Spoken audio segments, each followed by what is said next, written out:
जिन मशीनों की यूनिट की बैटरी 99% है वो मशीनें हमें हरा रही हैं। जिनकी बैटरी और स्वाभाविक रूप से बैटरी कम होती है 60-70% पे आई है, उसमें हम जीत रहे हैं। तो ये एक संयोग नहीं हो सकता।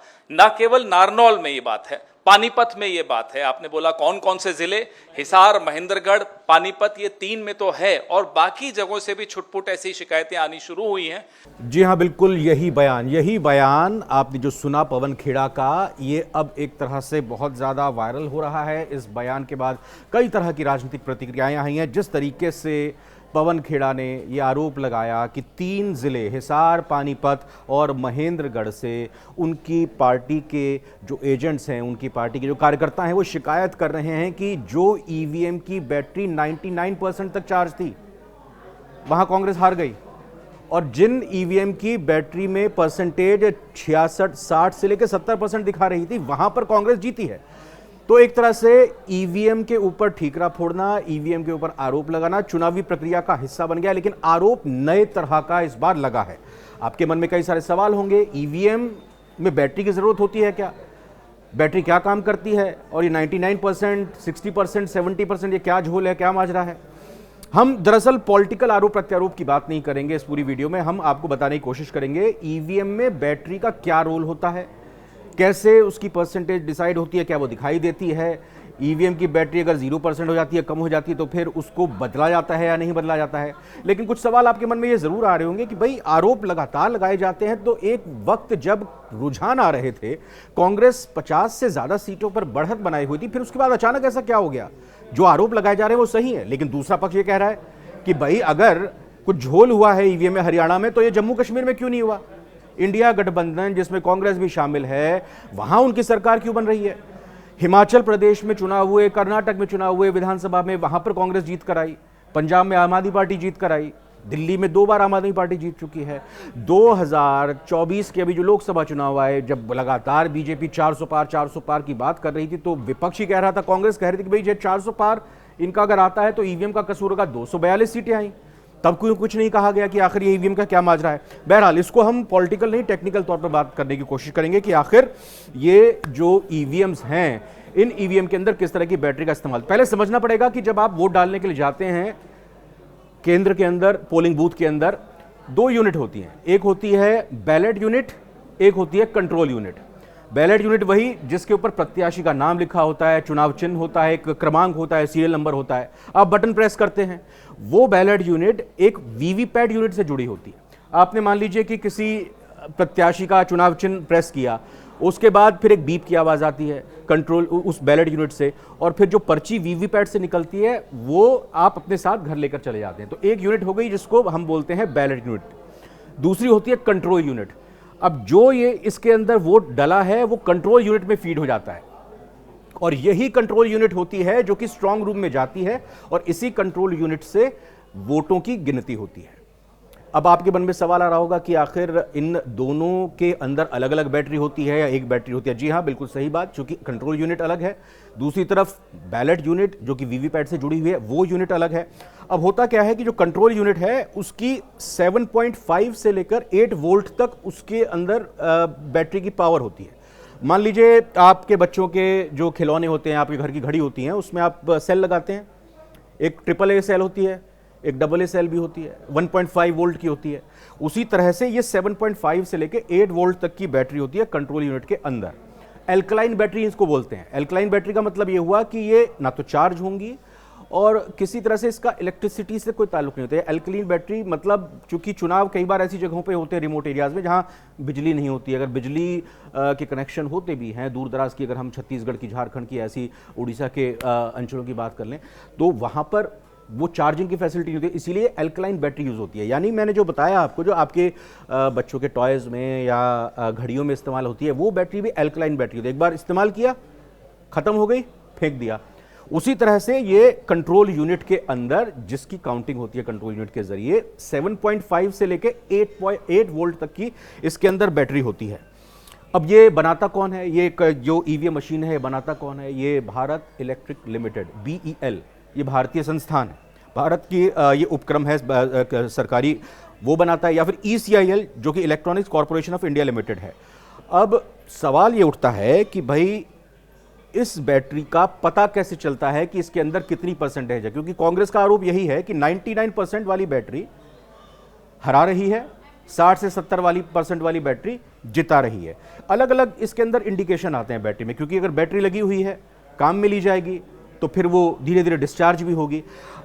होता क्या है कि इलेक्शन कमीशन जब किसी चुनाव के लिए जाता है तो जो कंट्रोल यूनिट होती हैं उनको मतदान केंद्र तक लेकर जाता है, और मतदान केंद्र पर ले जाने के दौरान जब चुनाव का वक्त होता है, चुनाव का दिन होता है, मतदान की प्रक्रिया शुरू होने से पहले हम कहते हैं ना मॉक पोल किया जा रहा है, चेक किया जा रहा है सारी मशीनें, वो किया जाता है। उस दौरान हर राजनीतिक दल के चुनावी एजेंट्स होते हैं मौजूद। चुनाव के जो अधिकारी होते हैं, प्रिसाइडिंग ऑफिसर्स होते हैं, जो बाकी कर्मचारी होते हैं, वो उनको दिखाते हैं एक एक करके, सभी यूनिट्स को दिखाते हैं कि देखिए इसमें इतनी परसेंटेज कहें कि बैटरी है। दूसरी तरफ वो ये दिखाते हैं कि सही से काम कर रही है, कि भाई ये बटन दबाया तो यही बटन दब रहा है, इसमें से वीवीपैट की मशीन। ये मॉक पोल होता है, मॉक पोल होता है। ठीक है, ये बात समझ में आ गई। अब इसके बाद क्या होता है, इसके बाद फिर समय जब आ जाता है वोटिंग का, तो इलेक्शन शुरू होता है, वोटिंग शुरू होती है। उस दौरान भी सभी पोलिंग एजेंट्स वहां पर मौजूद होते हैं। अब इस बैटरी में जैसे जैसे कमी आती है, इसके सबसे पहले तो ये हाई शो कर रहा होता है, जब पूरी फुल चार्ज होती है हाई, हाई आता है, उसमें मार्क लिखा हुआ।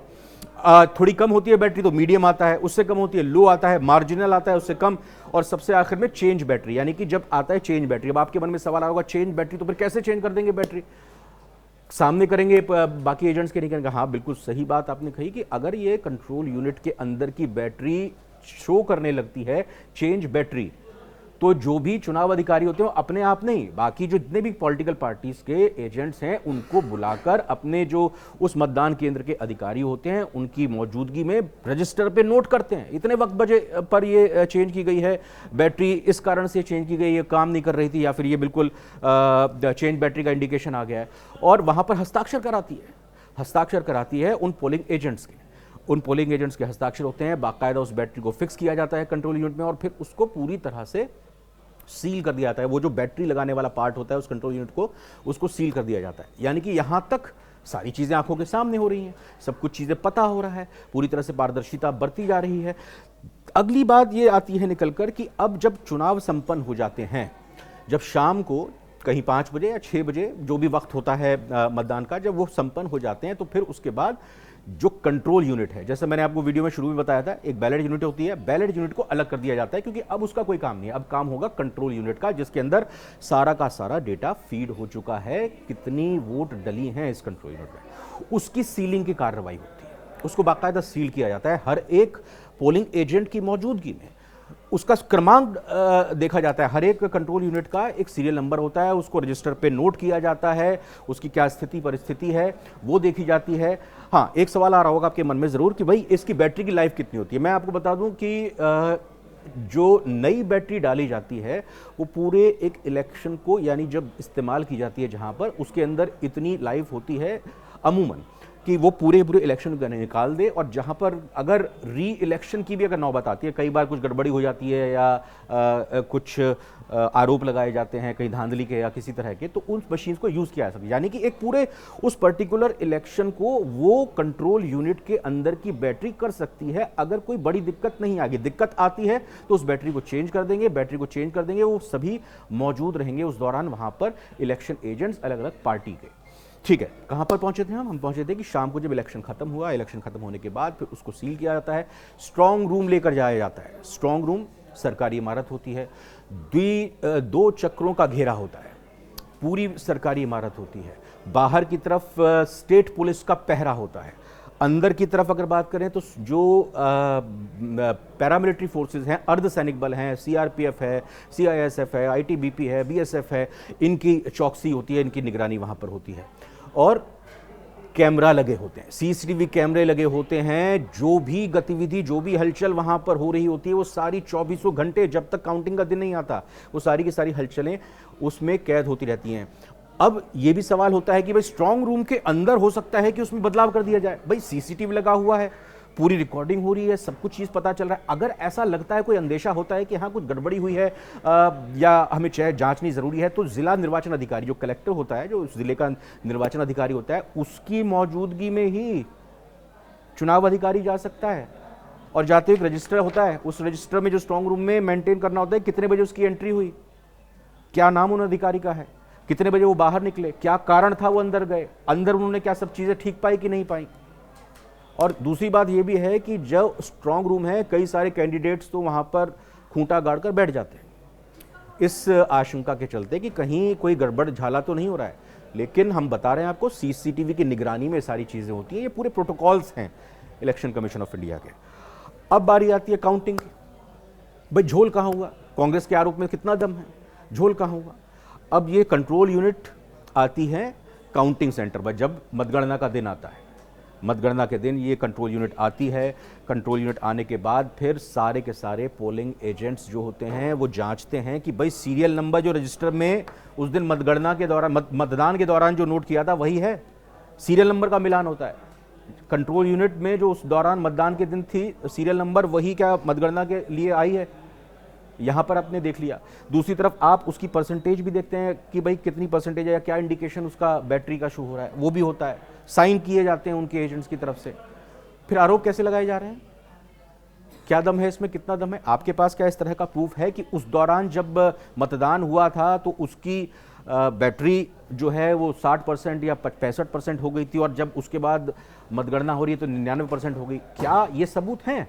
क्योंकि कांग्रेस की तरफ से भी यही कहा गया है कि हमें बहुत सारी शिकायतें मिली हैं, जल्द ही हम इलेक्शन कमीशन में जाएंगे। राहुल गांधी ने भी एक पोस्ट किया और पोस्ट के जरिए कहा गया कि हमें कई विधानसभा क्षेत्रों से शिकायतें मिल रही है, इलेक्शन कमीशन जाएंगे। अभी तक चूंकि कोई ऑफिशियल क्योंकि मीडिया में ही सामने आकर कांग्रेस ने कहा है ऑफिशियल कोई शिकायत इलेक्शन कमीशन में नहीं गई है, इसलिए इलेक्शन कमीशन की तरफ से इस पर कोई सफाई, कोई बयान जो बैटरी का मामला है उसको लेकर नहीं आया है। तो कई सारी चीजें निकलकर सामने आ रही हैं। अब एक और चीज यहां पर फैक्ट को बताना चाहूंगा कि जो ईवीएम का जो मैनुअल होता है वो क्या कहता है, ईवीएम का मैनुअल क्या कहता है। ईवीएम के मैनुअल में ईवीएम की बैटरी के बारे में क्या लिखा होता है, उसमें देखिए लिखा हुआ था कि in case the power pack of CU यानी control unit does not function properly और show low battery, replace power pack of CU. किस कंडीशन में बदली जाती है, जब लो बैटरी हो जाती है तब उसको बदला जाता है। और उस दौरान जैसे मैंने आपको पहले बता ही दिया कि जब ये बदला जाता है तो प्रिसाइडिंग ऑफिसर, बाकी चुनाव अधिकारी मौजूद होते हैं, हर पॉलिटिकल पार्टी के वहां पे एजेंट्स मौजूद होते हैं, उनकी मौजूदगी में ही इसको बदला जाता है। बहरहाल अब देखना ये है कि ये जो नया आरोप ईवीएम को लेकर लगाया गया है, इस आरोप को लेकर कांग्रेस किस तरह से इलेक्शन कमीशन में अपनी बात को रखती है, क्या तथ्य प्रस्तुत करती है, इलेक्शन कमीशन की तरफ से क्या जवाब निकल कर आता है, क्या फिर कोई कानूनी कार्रवाई भी, अदालत का सहारा भी कांग्रेस की तरफ से लिया जाएगा। लेकिन हम जैसा आपको बता रहे हैं कि ऐसा पहली बार नहीं हुआ कि जब इलेक्शन कमीशन के ऊपर, ईवीएम के ऊपर सवाल खड़े किए गए हैं। लेकिन साथ ही साथ आपको बताना चाहूँगा 2024 के चुनावों के दौरान ही, लोकसभा के जब चुनाव हुए तो सुप्रीम कोर्ट में कई याचिकाएं लगाई गई। सुप्रीम कोर्ट में कहा गया कि बैलेट पेपर से, मतपत्रों से चुनाव हो। सुप्रीम कोर्ट में कहा गया कि भी जो वीवीपैट जो निकलती है उनकी काउंटिंग की जाए, मतलब शंका जाहिर की गई। लेकिन सुप्रीम कोर्ट ने साफ कर दिया कि ऐसी फिलहाल ज़रूरत महसूस नहीं होती है कि देश में मतपत्रों से चुनाव कराया जाए या फिर जो वीवीपैट है उनकी काउंटिंग की जाए। तो ये मामला भी कितना आगे जाना है ये देखना बाकी है। कोशिश यही थी कि इस ईवीएम की वर्किंग कैसे होती है, इस ईवीएम के अंदर की बैटरी की वर्किंग कैसी होती है। अब आरोप जो लगाए गए हैं कांग्रेस की तरफ से, उन आरोपों का क्या आधार है, उन आरोपों को लेकर क्या सबूत है, ये कांग्रेस किस तरीके से लेकर सामने आती है, ये देखना बड़ा दिलचस्प होगा। हालांकि बीजेपी की तरफ से भी अपनी तरीके से बयान है, लेकिन सफाई देने का काम या जो भी स्पष्टीकरण देना है वो काम तो इलेक्शन कमीशन का ही है। ये वीडियो कैसी लगी और ईवीएम से रिलेटेड, इलेक्शन कमीशन से रिलेटेड और बाकी खबरों से रिलेटेड आपको किसी तरह की कोई वीडियो देखनी है तो ज़रूर हमको बताइएगा। फिलहाल न्यूज़ 18 राजस्थान के साथ बने रहिए, हमें दीजिए इजाज़त। नमस्कार।